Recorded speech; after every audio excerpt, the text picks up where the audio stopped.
नारद संचार आर्थिक समाचार के ताजा अंक में हमारे सभी दर्शकों का एक बार फिर से स्वागत है। आज जब इस वीडियो को हम रिकॉर्ड कर रहे हैं 31 मार्च 2026 है, यानी कल 1 अप्रैल 2026 से नया वित्त वर्ष 2026-27 शुरू हो रहा है। और जो पिछला वित्त वर्ष है 2025-26 वो समाप्त हो गया है, 31 मार्च को समाप्त हो गया है। तो हम सभी जानते हैं कि वित्त वर्ष जो नया वित्त वर्ष है ऐसे समय शुरू हो रहा है जब पश्चिम एशिया में अमेरिका इजराइल की जो है ईरान के साथ भयंकर लड़ाई चल रही है। और इस लड़ाई से शुरू हुए ये लड़ाई जो है 1 महीना हो गया इसको, और इस समय स्थिति यह भी है कि आगे लड़ाई और भयंकर रूप ले सकती है, क्योंकि अमेरिका इजराइल और ईरान ये जो दोनों पक्ष हैं कोई भी पीछे हटने को फिलहाल तैयार नहीं दिख रहा है।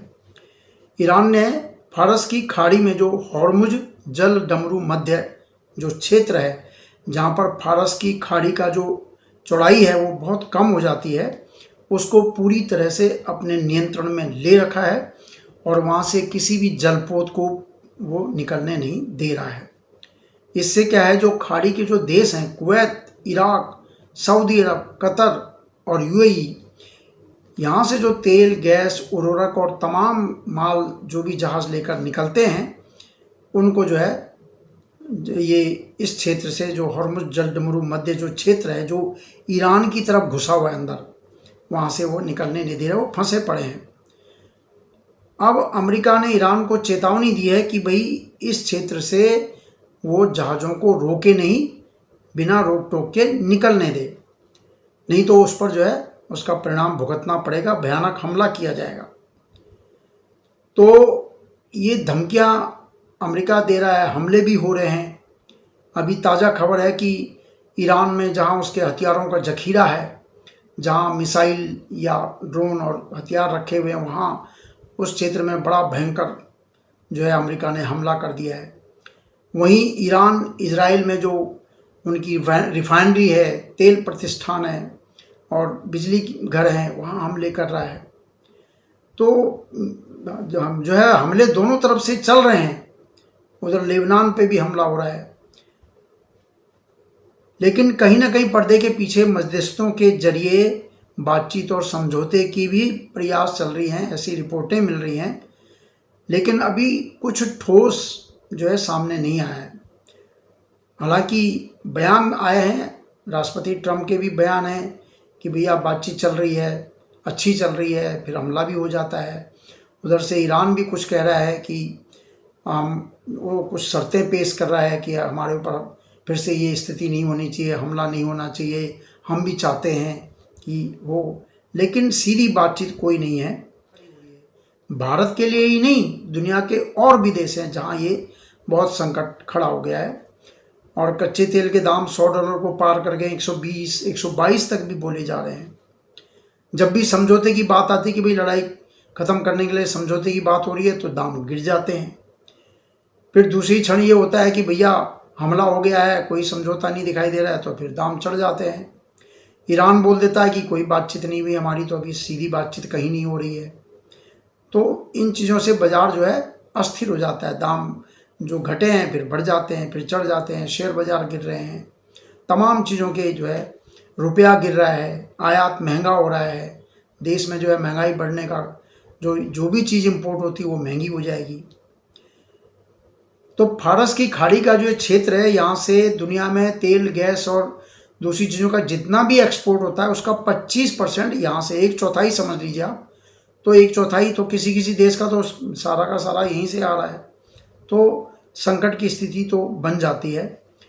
और भारत के मामले में यह कि कच्चा तेल तो हम कई देशों से मंगा रहे हैं, सिर्फ खाड़ी क्षेत्र से ही नहीं और भी देशों से मंगा रहे हैं, लेकिन जहाँ तक LPG लिक्विड पेट्रोलियम गैस है उसका जो भी हम इंपोर्ट करते हैं तो 90% खाड़ी क्षेत्र से ही आता है, कतर से आता है, कतर और यूएई से आता है।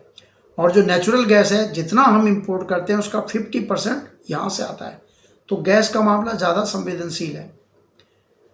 कतर और यूएई भारत के बड़े गैस आपूर्ति करता है। तो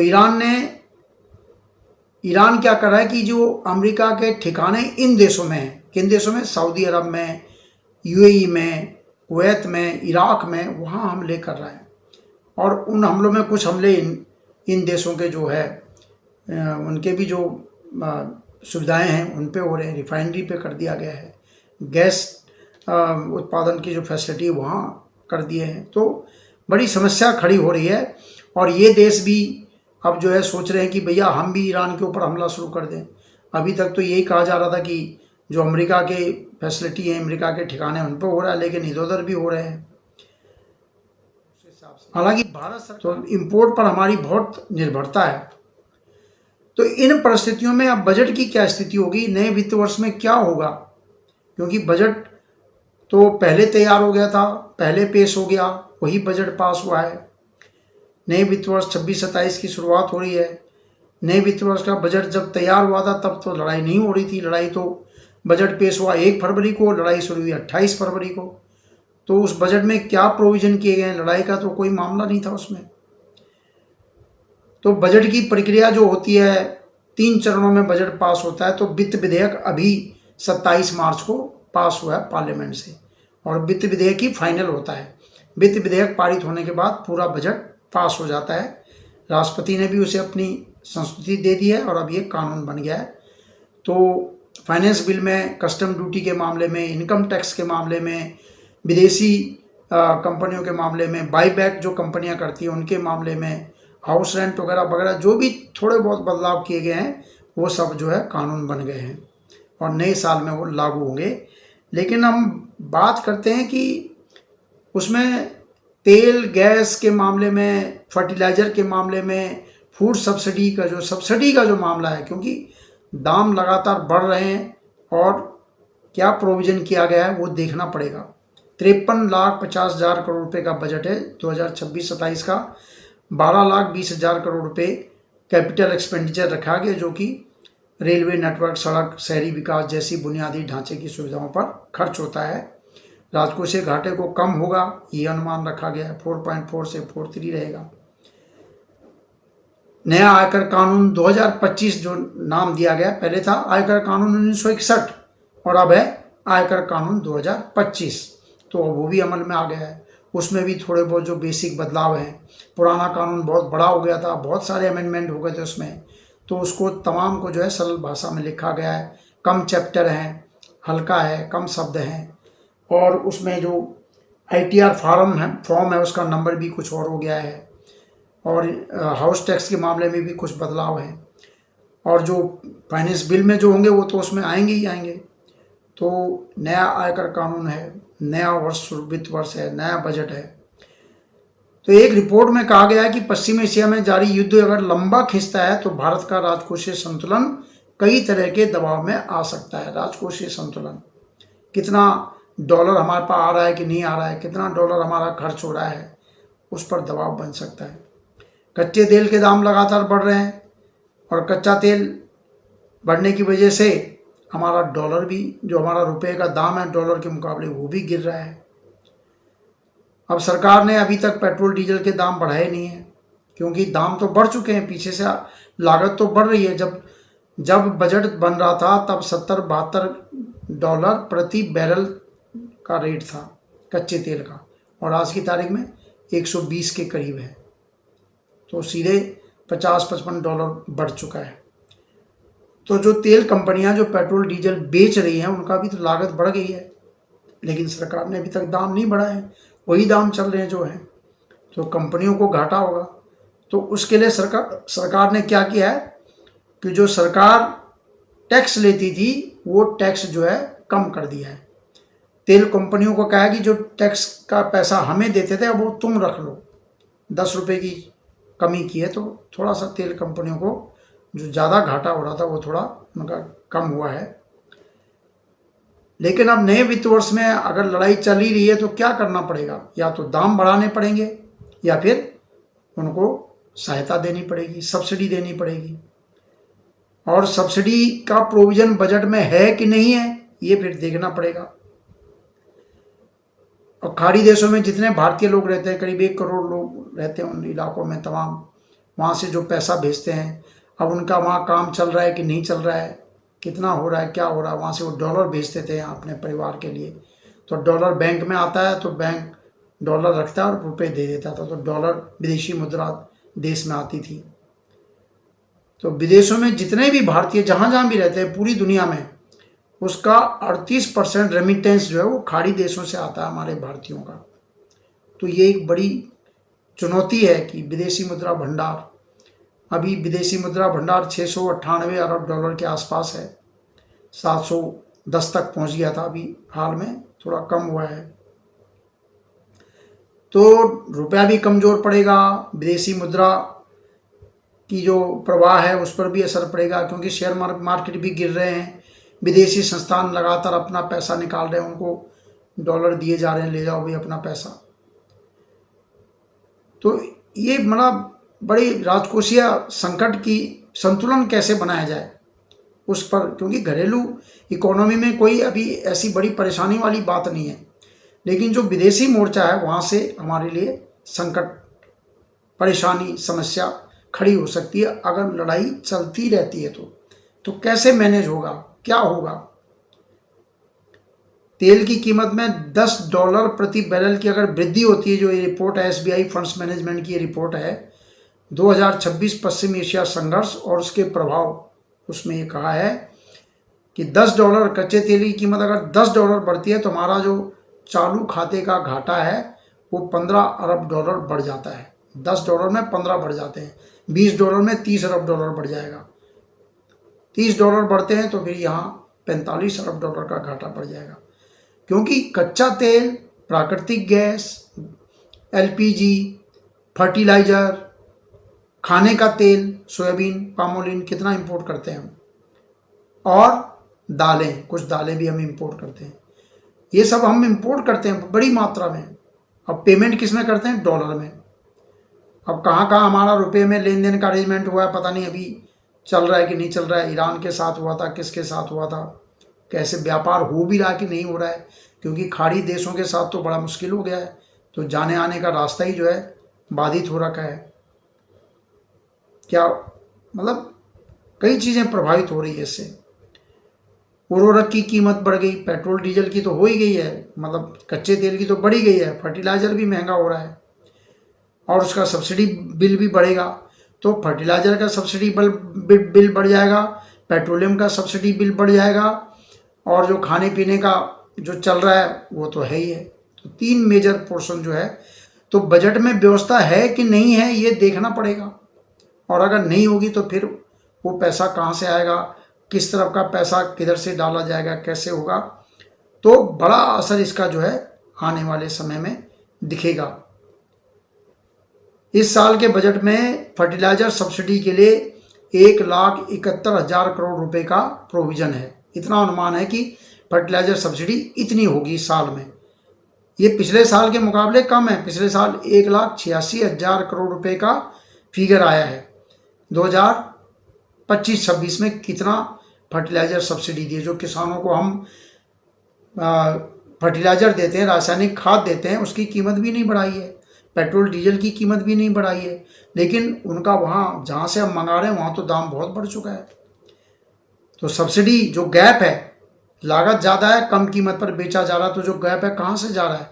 बजट से, और बजट में प्रोविज़न कम हुआ है पिछले साल के मुकाबले। खाद्यान्न सब्सिडी 2,28,000 करोड़ रुपए के मुकाबले इस साल बोला कि 2,27,000 करोड़ रुपए रहेगी, यानी 1,000 करोड़ रुपए कम किया गया है।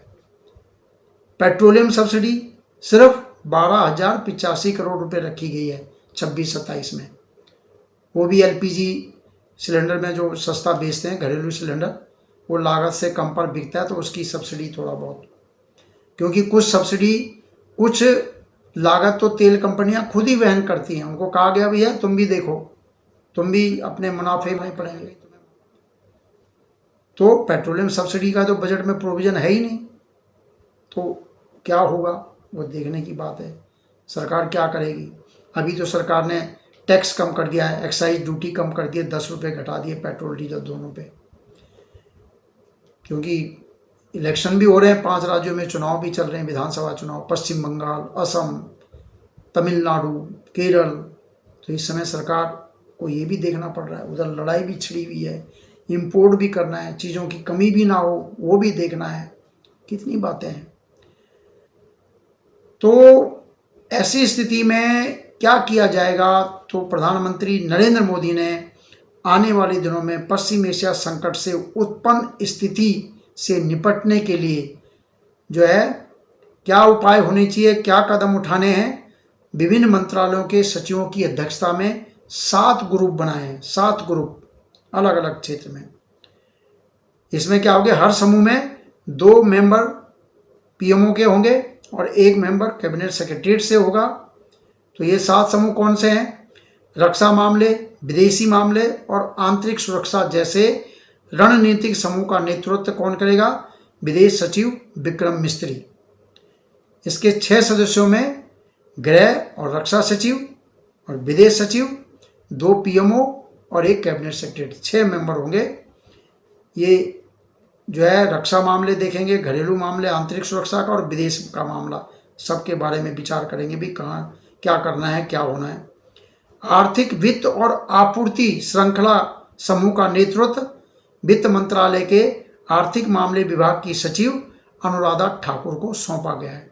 इसमें 11 मेंबर होंगे, जिसमें 8 सेक्रेटरी होंगे, 8 तो हो गए सेक्रेटरी, 2 हो गए पीएमओ के, 10 और 1 कैबिनेट सेक्रेटरी, कैबिनेट सेक्रेटरीट का मेंबर। तो 11 मेंबर इसमें रखे गए हैं सबसे ज़्यादा। तो ये समूह क्या देखेगा? निर्यात आयात के क्षेत्र में को मजबूत बनाए रखना है, भैया निर्यात आयात भी चलते रहना चाहिए। और मैक्रो इकोनॉमिक, बृहद आर्थिक जो स्थायित्व है, आर्थिक क्षेत्र पर कोई बड़ा प्रभाव ना पड़े, उस पर गौर करेगा। तो ये 11 मेंबर की कमेटी आर्थिक मामले विभाग सचिव की अध्यक्षता में बनाई गई है। पेट्रोलियम, एलएनजी और एलपीजी, ये तमाम जो ऊर्जा क्षेत्र है इसका समन्वय पर ध्यान देने के लिए पेट्रोलियम एवं प्राकृतिक गैस सचिव नीरज मित्तल की अध्यक्षता में 10 सदस्यों का समूह बनाया गया है। इसमें भी 2 पीएमओ के, 1 कैबिनेट सेक्रेटरीट से और इंडियन ऑयल, गेल, ओएनजीसी के सीएमडी को भी शामिल किया गया, क्योंकि यही कंपनियां हैं जो इंपोर्ट करती हैं और यहाँ बेचती हैं। तमाम जो सप्लाई होती है इन्हीं का काम है, कंपनियां देखती हैं सब। ये समूह इंद्रप्रस्थ गैस लिमिटेड है। ये समूह जो है ईंधन आपूर्ति का देखेगा। उर्वरक, फर्टिलाइजर समूह का रसायन एवं उर्वरक सचिव के नेतृत्व रजत कुमार मिश्रा जो हैं उनके नेतृत्व में 11 सदस्यों वाला एक समूह बनेगा। इसमें प्रमुख सहकारी समितियां, इफ्को हो गया, फार्मर्स फर्टिलाइजर कॉरपोरेशन हो, जो भी ये सहकारी समितियां, उनके प्रमुख भी इसमें शामिल होंगे, 11 मेंबर।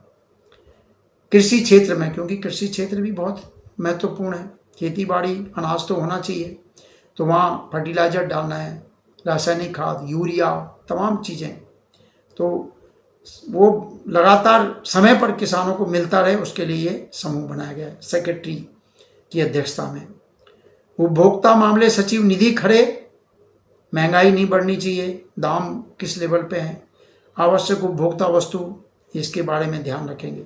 7 अधिकारी इसमें शामिल होंगे, किसी चीज़ की कमी नहीं होनी चाहिए देश में, इसके बारे में देखेंगे, नज़र रखेंगे।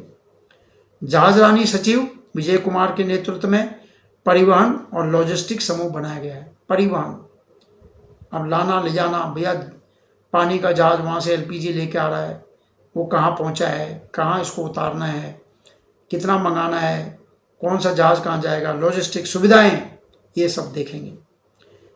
इसमें 6 सदस्य होंगे जो देश में माल और सेवाओं के सामान्य परिवहन पर काम करेगा, देश के भीतर भी कहाँ क्या पहुँचाना है। सूचना एवं प्रसारण सचिव संजय जाजू के नेतृत्व में सूचना, संचार और सार्वजनिक संपर्क के बारे में ये चीज़ें देखी जाएंगी। 10 सदस्यों वाले समूह में संदेशों का समन्वय करना और जनता तक पहुंचाना, ये सब देखेंगे। तो ये जो 7 समूह हैं मिशन मोड में काम करेंगे, बिल्कुल मिशन मोड में, और समय समय पर इनकी बैठक होती रहेगी। ऐसा नहीं कि ढिलाई पर कोई भी डेवलपमेंट होता है बैठक होगी एकदम, क्या हुआ भाई, और उच्च स्तर पर अपनी रिपोर्ट करेंगे, वहाँ बताएंगे सीधे। और इसके अलावा प्रधानमंत्री नरेंद्र मोदी अपने स्तर पर तमाम दुनिया के तमाम देशों के साथ बातचीत कर रहे हैं, खासकर खाड़ी देश के नेताओं के साथ लड़ाई को समाप्त करवाने पर जोर दे रहे हैं, और जो जहाज़ों का आवागमन है उसको सुनिश्चित करने पर जोर दे रहे हैं। विदेश मंत्री जयशंकर भी लगातार संपर्क बनाए हुए हैं। तेल एवं गैस के जो जहाज हमारे फारस की खाड़ी में फंसे हैं उन्हें वहाँ से सुरक्षित लाने का प्रयास कर रहे हैं। तो हम सभी को उम्मीद करनी चाहिए कि जो लड़ाई पश्चिम एशिया में चल रही है ये जल्दी समाप्त हो। दुनिया के देश जो आर्थिक संकट में, आर्थिक मंदी में गहरा फंसने जा रहे हैं उससे बचें। ईरान और अमेरिका इजराइल के बीच कोई ना कोई सहमति बन जाए ताकि दुनिया को इस गंभीर आर्थिक संकट से बचाया जाए। इस वीडियो में इतना ही। आपने वीडियो को देखा, आपका बहुत धन्यवाद। आप हमारे वीडियो को आगे शेयर कीजिए अपने मित्रों को, रिश्तेदारों को, दोस्तों को, संबंधियों को। और आपने वीडियो को देखा इसके लिए बहुत धन्यवाद। आपका कोई सुझाव है तो उसका भी स्वागत है। नमस्कार।